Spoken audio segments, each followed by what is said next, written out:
Quiero que usted esté conmigo en pie, por favor, para que leamos lo que dice Éxodo, capítulo 14. Bendito Dios.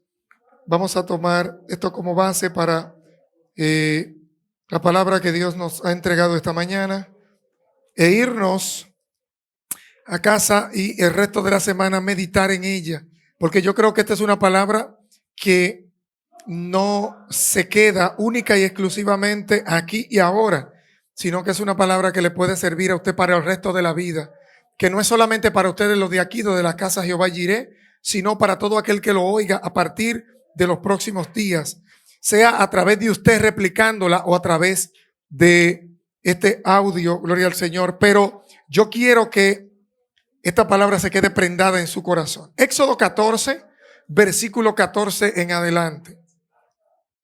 Bendito Dios. Aleluya. Si usted está listo para leer conmigo, por favor, leamos con la aprobación del Espíritu Santo, quien inspiró estas palabras. Yo voy a leer desde el 13 y me disculpa. Y Moisés dijo al pueblo: no temáis, estad firmes y ved la salvación que Jehová hará hoy con vosotros, porque los egipcios que hoy habéis visto, nunca más para siempre los veréis. Jehová peleará por vosotros y vosotros estaréis tranquilos. Entonces Jehová dijo a Moisés: ¿por qué clamas a mí? Di a los hijos de Israel que marchen. Diga conmigo: di a los hijos de Israel que marchen. Padre, gracias por tu amor y gracias por tu palabra. Amén y amén. Gracias, Señor, por ella. Hoy yo quiero decirte de forma introductoria que el estancamiento es fácil de comprender, aunque sea diferente en la forma de cómo vencerlo. Es decir, resulta más fácil comprenderlo que vencerlo. Estoy hablando del estancamiento. Esto se debe a que en nuestra propia lengua, esta palabra es muy gráfica, porque cualquiera de nosotros puede asociar la palabra estancamiento con un cuerpo o una masa que se encuentra metido en un tanque o en un estanque. De lo anterior se puede entender que el estancamiento no es una catástrofe, no es una desgracia, es una condición, es una cosa muy diferente a una catástrofe, porque una catástrofe puede ser los resultados de un terremoto, una catástrofe puede ser un tsunami que ahogue a todos, una desgracia puede ser algo que a usted le resulta imposible combatir o que le sea imposible revertir.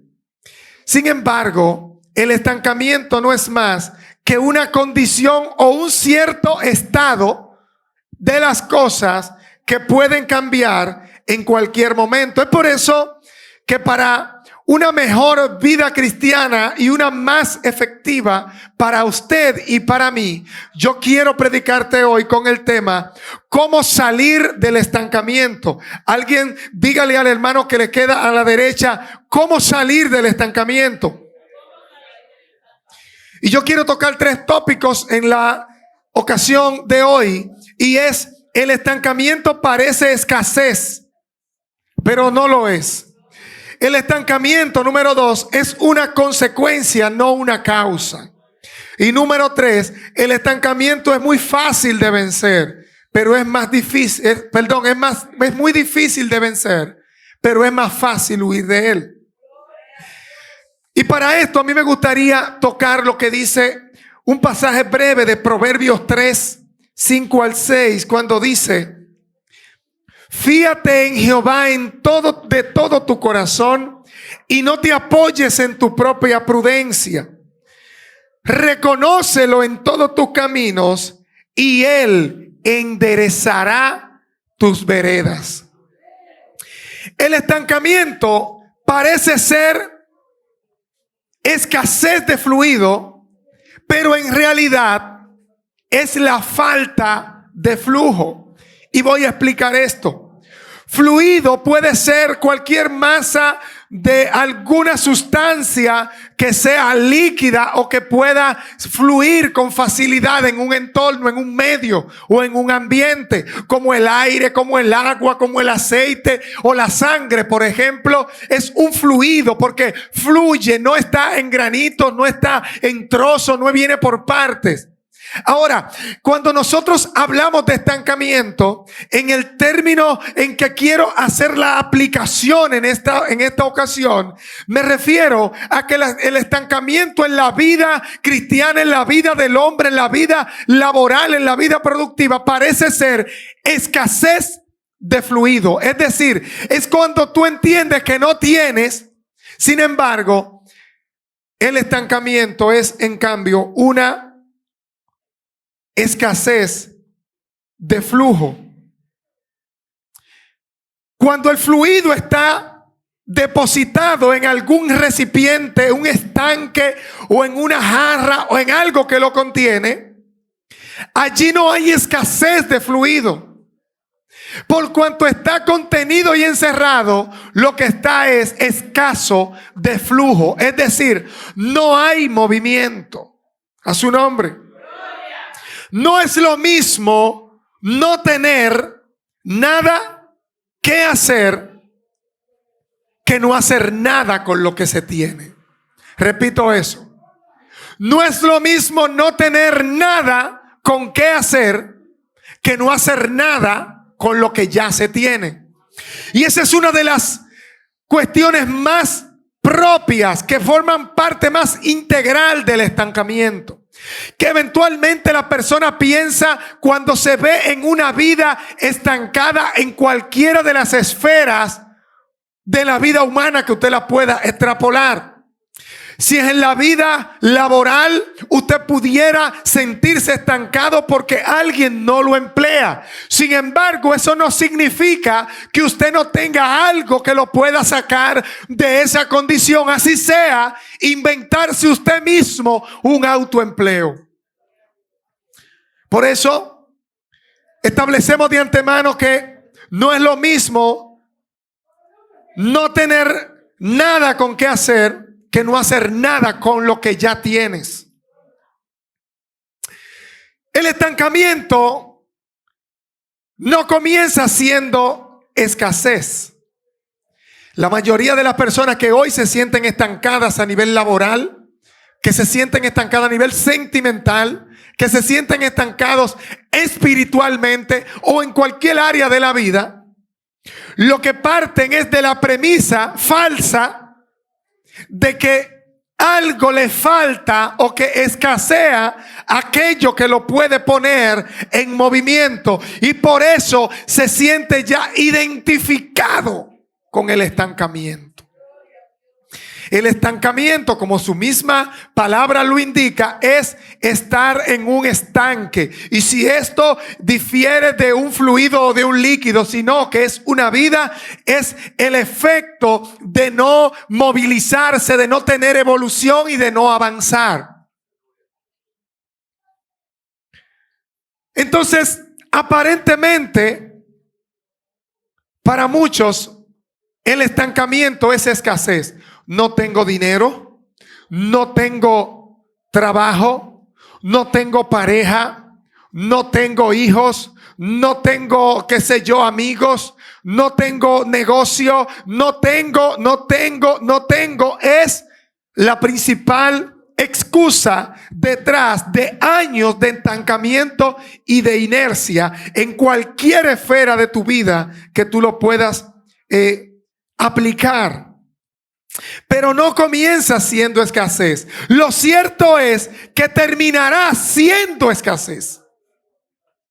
Si hoy tú no puedes evidenciar o no puedes identificar las cosas que tienes a mano para estar en un solo sitio, en lugar de estar estancado, movilizarte, entonces todo lo que ahora tienes terminará dejando de ser. La Biblia dice, porque el que tiene aún, el que no tiene, perdón, aún lo poco que tiene le será quitado, pero al que tiene se le dará más. Porque el que tiene no es solamente tener la posesión, sino hacer un uso efectivo con lo que tiene en la mano.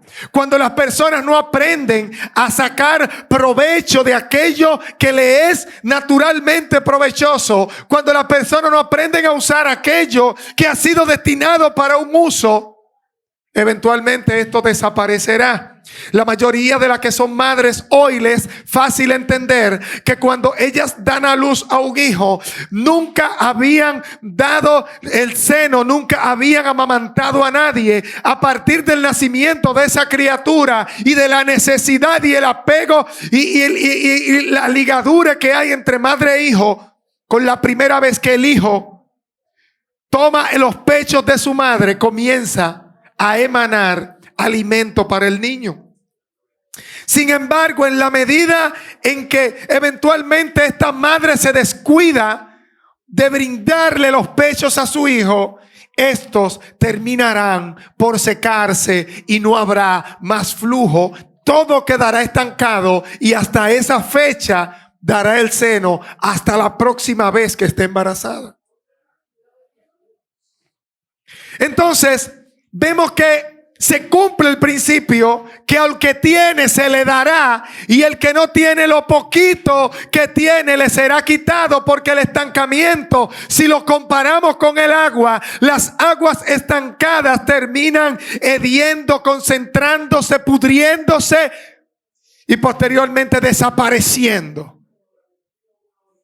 Sin embargo, cuando nos vemos en las laderas de una montaña, una fuente de agua que no deja de emanar, esa agua comienza a circular pendiente abajo y se convierte en un río que poco a poco se va llenando de vida, se va llenando de plantas, se va llenando de peces. Vienen personas a beber, instalan algunas cosas con las cuales usar esa agua cerca y se genera todo un efecto de vida alrededor de esa agua circulando. Sin embargo, cuando hay aguas estancadas, todo el que pasa por allí, lo único que puede apreciar es su fetidez y causa molestia y estorbo a quien pasa por allí, hasta que finalmente el sol terminará por secarla. Entonces, enfatizo en que el estancamiento no comienza con escasez, pero te aseguro algo, terminará haciéndolo. Si hoy tú no empiezas a movilizar lo que tienes para poder producir lo que se dijo que ibas a producir, para poder llegar a ser lo que fuiste destinado a ser, terminarán secándose los recursos y ni serás nada, pero tampoco tendrás nada. Si tocamos la parábola de los talentos, vemos que habían al menos 3 personas que habían recibido. Pero de los que recibieron, el que más sabía fue el que menos hizo. Porque él le dijo a su amo: yo sabía que eres un hombre de tal o cual forma. Sabía que eres un hombre duro. Él sabía. Sin embargo, el que recibió 5 no sabía nada. Al punto de que ni siquiera sabía cómo manipular tantos recursos, pero lo puso en las manos de alguien que sí podía administrar los recursos y sacar provecho. Y no solo esto, sino que también de manera residual le diera a él de esos beneficios. Dice que dio los 5 talentos a los banqueros y esos 5 produjeron otros 5 más. Entonces el problema del estancamiento no tiene que ver con lo que no tienes. Tiene que ver con lo que no haces. Diga conmigo, no tiene que ver con lo que no tiene. Tiene que ver con lo que no hace. Estancamiento hace referencia directa a la falta de movimiento. Las aguas que están estancadas no se mueven salvo que alguien las agite. Y tan pronto pasa el efecto de la agitación, dejan de moverse. Cuando las aguas van río abajo, no hay nada ni hay nadie que pueda evitar que ellas fluyan. Aún las represas se mantienen recibiendo un empuje constante de las aguas y constantemente hay que aperturar un desfogue, hay que aperturar una hendidura por donde drenarla para que no se contenga tanto que termine arrastrando la presa. Es decir, el estancamiento nunca se refiere a escasez. No asocies la condición en la que te encuentras hoy con lo que tienes o lo que te falta hoy. Más bien con lo que no tienes o con lo que te falta hoy. Número 2. El estancamiento es una consecuencia, no una causa. La mayoría de las personas entienden que el estancamiento que tienen en su vida es lo que no le ha permitido generar aquello que ha tenido pensado generar. Algunos quieren casarse, pero no han tenido la voluntad de operar en el mundo espiritual para que Dios le dé la visión de en qué dirección movilizarse, cuáles diligencias hacer para tener un buen matrimonio o comenzar una buena relación. Entonces esperan que por azar, que por suerte, que por algún accidente de la naturaleza alguien aparezca. Pero cuando esa persona aparece, el que no está listo eres tú. La que no está lista eres tú. Entonces, lo que pudo haber sido una bendición para ti se revierte en que tú vienes a ser un tropiezo para él o para ella. Porque si suele aparecer alguien con interés particular en tu persona y tú no has estado haciendo lo que debes hacer para prepararte para lo que quieres, entonces tú vas a terminar siendo una piedra de tropiezo para alguien que sí tiene el control de su vida y para alguien que sí está trabajando en un proyecto particular de vida y que el cual quiere desarrollar con otra persona. Entonces, el hecho de que tú estés estancado sentimentalmente no es precisamente una causa. No es la causa tu estancamiento. El estancamiento es una consecuencia de tu falta de movilidad, de tu falta de diligencia, de tu falta de actitud, de tu falta de sabiduría y de aprovechar los recursos que ya tienes. Y mayor aún, de optimizar los recursos que Dios te ha dado. Cuando me refiero a recursos, me refiero a todo. Eso significa recursos monetarios, físicos, hasta tu propio cuerpo si fuera necesario. Tú te quieres casar, pero andas mal peinada, mal recortado, mal vestida, mal vestido, andas maloliente, andas sin dinero, andas sin recursos de ningún tipo, no tienes nada en la cabeza, no le aportas ningún valor a la persona que se te acerca. Entonces, no es el problema el estancamiento, tú estás provocando tu estancamiento. Si es en el mundo espiritual, a mí nadie me invita a predicar, a mí no me dan oportunidades, yo no sé, pero vamos a ver qué tú estás haciendo y cuál es tu conducta, tu comportamiento, que le diga a alguien que esté en la posición de darte el chance de que lo hagas. El estancamiento no es una causa, es una consecuencia. Y vamos a ver por qué. Todo comienza con una actitud. Ya lo he dicho antes. La verdad es que si crees que puedes, como si crees que no puedes, en ambos casos tienes razón. Si tú me dices, pastor, yo no puedo nada, tienes razón, no puedes nada. Si tú me dices, pastor, yo puedo con todo, tienes razón, usted puede con todo.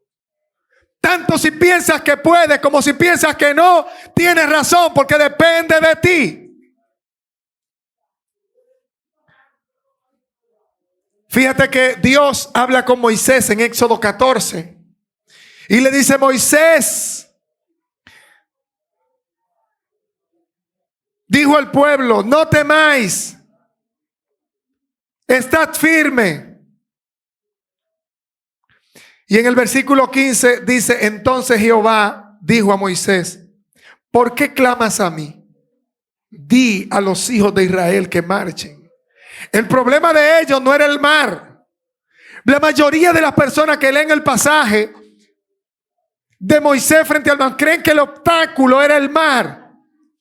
Creen que el obstáculo eran los egipcios que venían atrás. El problema no eran los egipcios. El problema no era el mar. El problema era que estaban haciendo lo que no correspondía en el tiempo que no tocaba.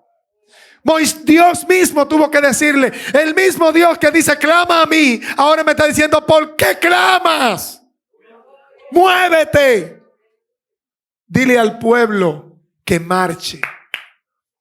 Hoy yo estoy aquí con la misión intencionada de decirte, pueblo, marcha. Porque el estancamiento no es lo que te tiene así. Que tú estés así es lo que tiene el estancamiento. Y a su nombre.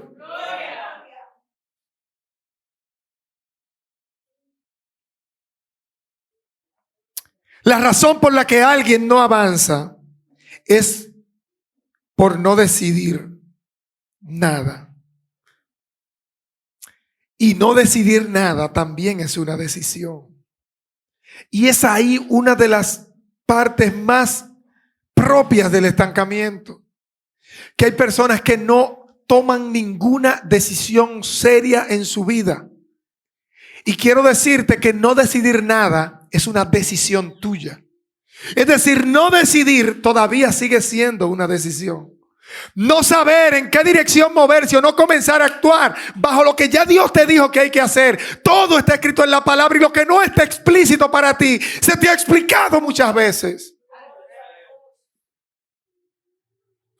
Pero no decidir también es tu decisión. Tú tienes la decisión de no decidir nada si no quieres avanzar. Tienes todo el espacio y todo el resto de la vida hasta que se pongan blancos tus huesos para no decidir nada y seguir estancado donde estás. Bien por ti. Lo que tú no puedes pretender es que ni yo ni nadie te debe acompañar a ti en ese estancamiento. De que si tú no quieres crecer, alguien se quede enano por tu culpa. De que si tú no te quieres casar, alguien se quede soltero toda la vida por tu falta de actitud de diligencia. De que si tú no tienes trabajo, de que alguien se quede manteniendo a un vago o a una vaga. De que si tú no quieres prosperar ministerialmente, no esperes que los demás sean los culpables de tu falta de diligencia, de espiritualidad, de búsqueda, de oración, de obediencia y de actitud ante Dios. Después el tiempo va a pasar y como es natural en la mente humana va a aparecer el fenómeno de la negación, en donde tú tienes que arreglar tu cuento obligado para poder sobrevivir y decir que la responsabilidad de tu estado es porque otros no te ayudaron. Es más fácil así. Cuando pasan los años es mucho más fácil decir, yo estoy así porque mi papá nunca me dio esto. Yo estoy así porque mi pastor nunca me enseñó aquello. Yo estoy aquí porque en la iglesia nunca me abrieron puertas. Yo estoy aquí por esto, yo estoy aquí por aquello, yo estoy así. Y es más fácil echarle la culpa a otro del estancamiento que tú decidiste tener. Al nombre de Cristo, gloria. Romanos 12:2. No os conforméis a este siglo. Voy a sustituir la palabra siglo por sistema. No te conformes al sistema. Dice Pablo a la iglesia de Roma, sino transformaos por medio de la renovación de vuestro entendimiento.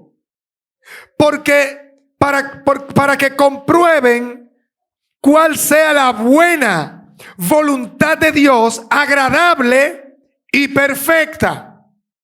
La única manera de tú saber el plan que Dios tiene contigo es dejar de sujetarte y de dejarte manejar por este sistema fracasado de este miserable mundo que no te ofrece más que pretextos para vivir como estás viviendo. La mayoría de las personas que hoy están gritando miseria estuvieron predispuestos mentalmente para la miseria.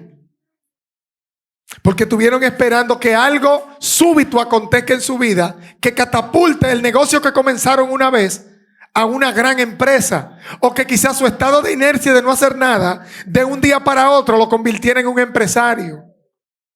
No estuvieron dispuestos a caer y a volverse a levantar, no estuvieron dispuestos a guayarse las rodillas, no estuvieron dispuestos a pedir perdón, no estuvieron dispuestos a pagar lo que debían, no estuvieron dispuestos a asumir compromisos, no estuvieron dispuestos. Hay personas que inician un negocio, pero lo inician con tanto problema en su mente que el miedo de ello es que el negocio crezca.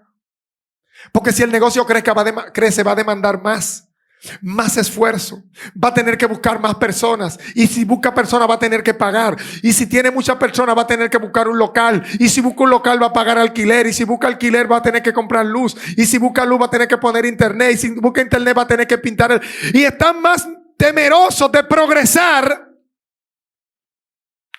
que de conseguir los beneficios. Entonces, lo mismo que lo atraía a hacer el negocio es lo que lo tiene estancado. Porque tiene miedo a asumir los retos y los compromisos que esto supone. Hay personas que quisieran que su iglesia crezca, pero si crece, probablemente pasen meses y yo nunca más me pare en el púlpito. Es probable que vengan personas con problemáticas, es probable que vengan prostitutas, que vengan ladrones, que vengan homosexuales, que vengan capos, que vengan extranjeros, que vengan cualquier. Es posible que mi entorno de comodidad se vea afectado si yo me muevo de donde estoy. El miedo al riesgo es el peor causante del estancamiento. Y es lo que lleva a las personas a decidir no decidirse por nada. Yo voy a vender helados, pero me voy a conformar con vender los 15 helados que me caben en la neverita que tengo. Nunca voy a visualizar el hecho de que tengo que dar 20,000 pesos por un freezer para meter más helados. Porque 20,000 pesos es mucho dinero cuando yo lo que estoy vendiendo helados de 15 pesos. Pero te sorprendería lo que pueden hacer helados de 10 pesos y cuántos freezer pueden comprar. Pero como tú no quieres involucrar tu nombre en una agencia, tú no quieres verte comprometido a levantarte temprano todos los días a hacer lo que tienes que hacer para que cuando vengan a buscar helado haya, mejor duerme en tus laureles, no pasa nada, tranquilo o tranquila.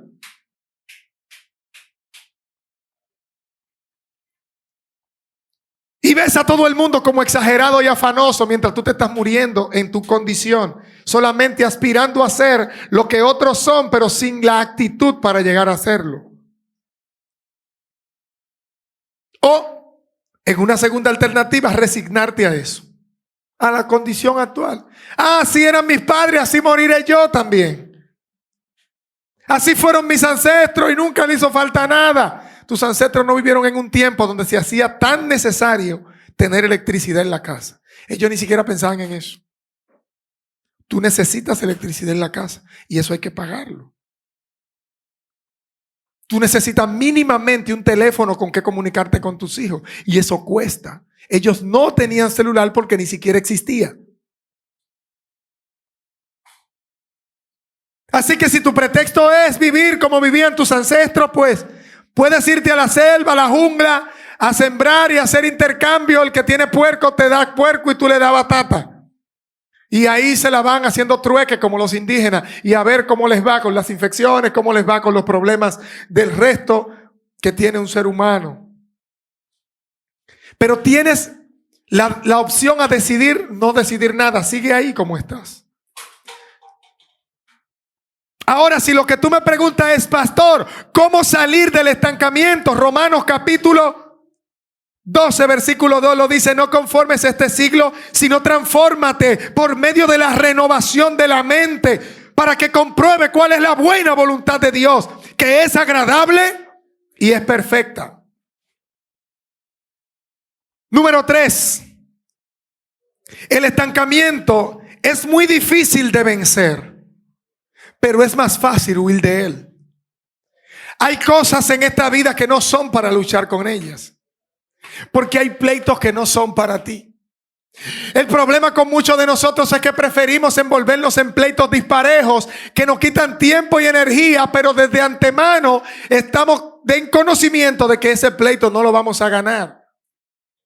Pero nuestra torpeza, nuestra falta de conocimiento y nuestra testarudez nos inducen a pelear pleitos que no son nuestros.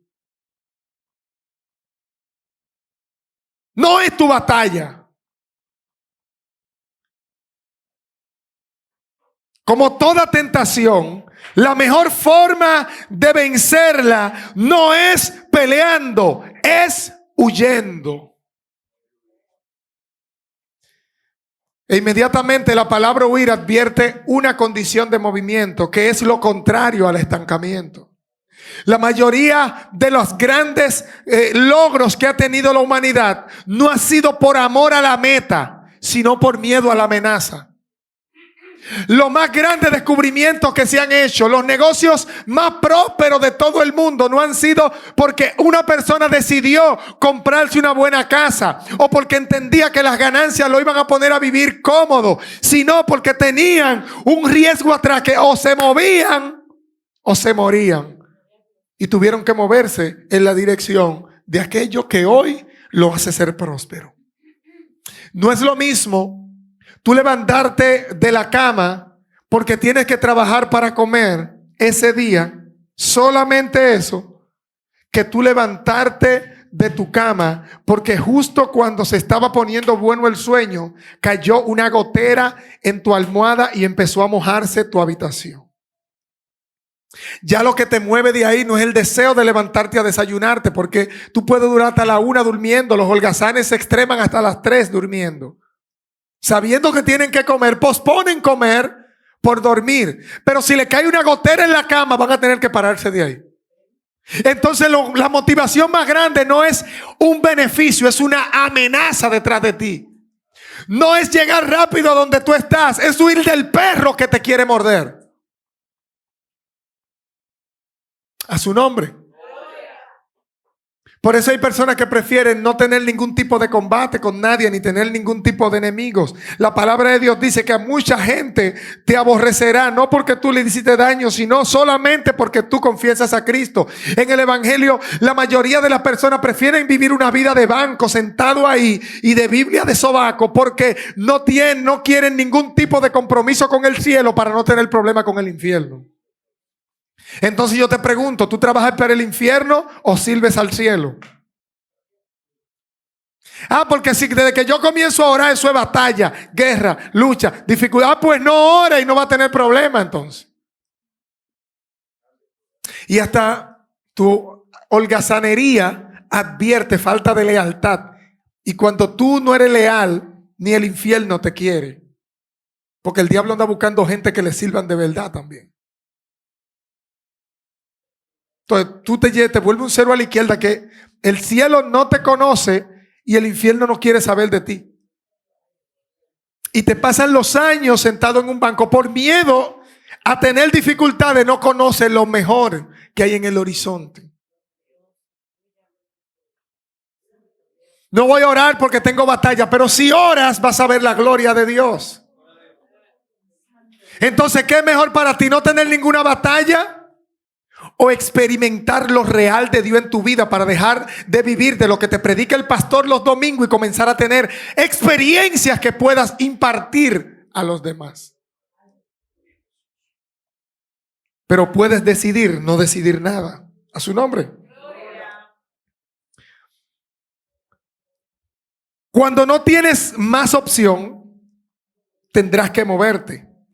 Así que si estás estancado es porque aún tienes algo y te acomoda. Mata esa vaca.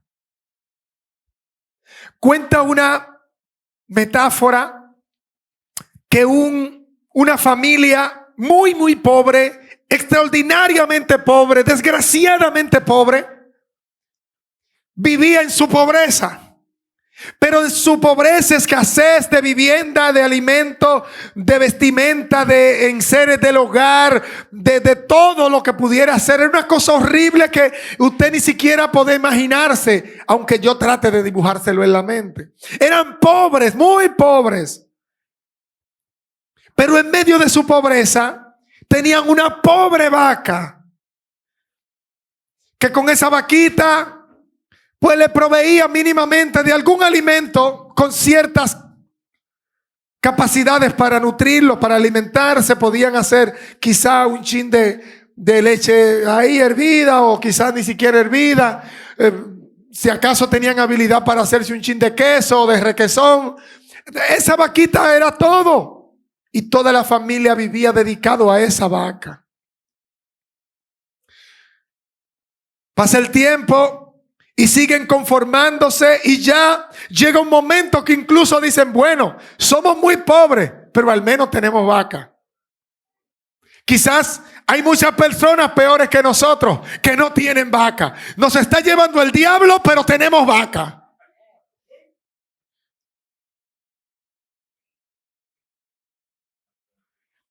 Y hay personas que viven esa vida, y cualquiera que sea su vaca, no importa qué cosa en la vida represente esa vaca, el enemigo se lo está comiendo vivo, pero ellos viven en la ilusión de que tienen esa vaca. No tienen cómo vestir, no tienen qué comer, no tienen casa, se le está yendo a pedazos donde viven, no tienen cama, no tienen nada, pero tienen esa vaca. Pues un día sucedió lo inesperado y lo inimaginable. Alguien que aparentemente era un despiadado, un malvado, un enviado no del cielo, sino de otro sitio, le mató la vaca. En ese momento el mundo de ellos cambió. Se le fue al piso todas sus ideas y las expectativas sobre la dichosa vaca.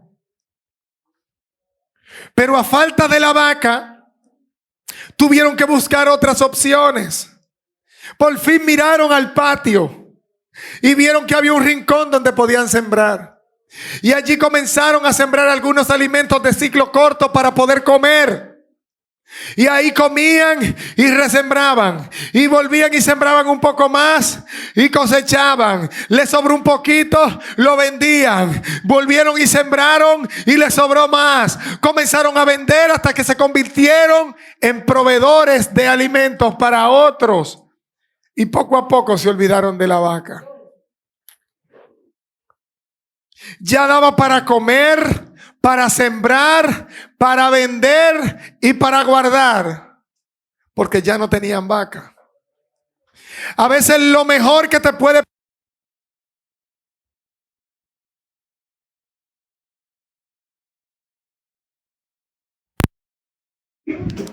es perder lo que ahora tienes. Porque mientras siga con lo que tiene, ese es tu santo. Ya tú no miras a otro lado. Yo no sé cuál es la vaca que tú tienes en tu vida espiritual o en tu vida normal, común. Pero lo cierto es que estamos llenos de vacas. Llenos de vacas, que son las excusas más perfectas para no actuar en la dirección de lo que Dios está pidiendo de nosotros.